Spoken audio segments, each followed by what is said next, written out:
who have three gentlemen deciding are very grounded and doing amazing job in different countries in Africa. So first, I would love to hear something from Tom. Thank you, Sherry. Do you mind if I stand? Sure. I think it's better when I stand. Sure, occupational hazard, professor. And as Beth, sort of paraphrasing some things that Beth mentioned, over the next 20 years in Africa, there are going to be 350 young people, 350 million young people entering the workforce looking for employment. And under the most favorable projections, maybe 25% of them will be able to have wage jobs. So this means that the vast majority of rural youth coming out of, looking for employment, they're going to be reliant on either agriculture or the informal sector, micro-enterprises, for their employment. That's a fact. So this is what the statistics are telling us. So in order for youth to be absorbed into productive employment, they're going to have to be engaged to a large extent in the agricultural or agri-food system.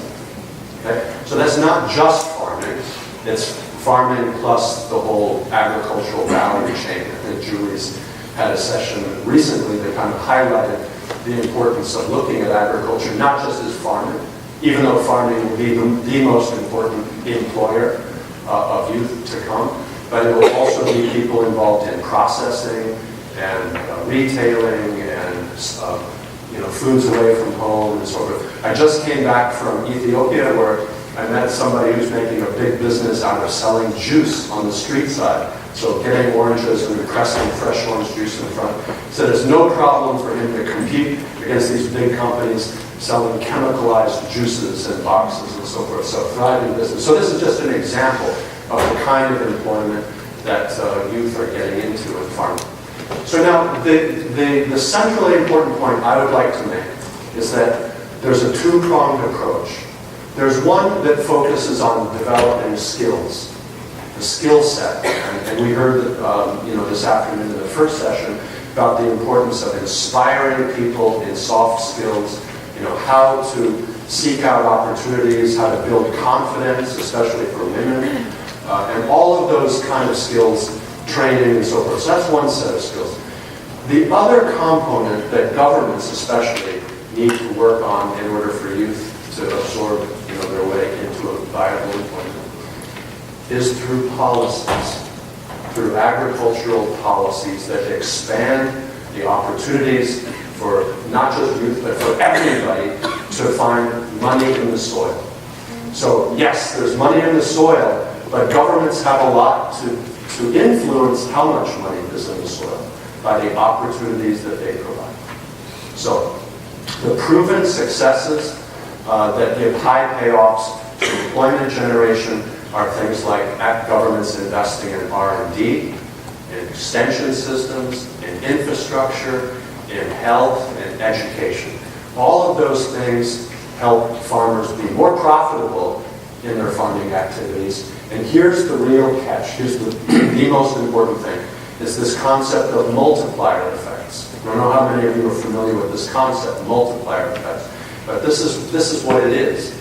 You have 50 or 60% of the entire population right now in Africa engaged in farming. Now, if we can make farming a little bit more profitable, what happens? You have millions and millions of people who are now spending a little bit more money than they had before. So millions of farmers spending more money. So what do they spend their money on? They spend it on corrugated iron roofing sheets for their homes, bricks, veterinary services for their animals. They'll spend it on food, much more on food. And all of these expenditures start to create a demand for jobs in the non-farm economy. The people who provide veterinary services, who sell food, who provide punctures for your bicycle tires, who sell all of these services that farmers spend their money on. So once there's growth that starts to be going, the research has shown that this creates new job opportunities and it pulls the most marginal people in farming out of farming a little bit into viable, non-farm, off-farm activities. This has been one of the major sources of poverty reduction in Africa over the past 15 years. So for those of you who are kind of familiar with looking at the poverty reduction trends, you will know that there's been some major reductions in poverty in a third or more of the countries of Africa. And this has primarily occurred by stimulating agricultural productivity growth. And by doing that, that kind of creates this money circulation, the multiplier effects I just talked about. And that this creates a demand for non-farm jobs that pulls people, including youth, out of agriculture into viable jobs. Now, the risk of me saying this is that people can say, oh, well, it's the non-farm economy that's growing, and it is. And so therefore, this is where we really should put our focus. We really don't have to worry about agriculture because it's a declining sector. This could not be more incorrect for a place like Africa. Because in order to generate that non-farm growth, what's catalyzing this is the underlying agricultural productivity growth in countries like Ethiopia and Rwanda and Ghana and so forth that have enjoyed a lot of poverty reduction over the past 15, 20 years. So this is what the research results are showing, and it really takes us back to the centrality of focusing on agriculture. But, as Lumumba will say, as is coming up, we have a huge challenge in making youth profitable, making agriculture profitable for youth. Here's a fact that we, I think, need to wrap our minds around. It used to be a birthright of rural African men to inherit land when they started to form a family. That used to be a birthright. But increasingly, because of population growth, and land constraints filling in, maybe 20%, 25% of young men are inheriting land when they reach the age of by the 25 or so.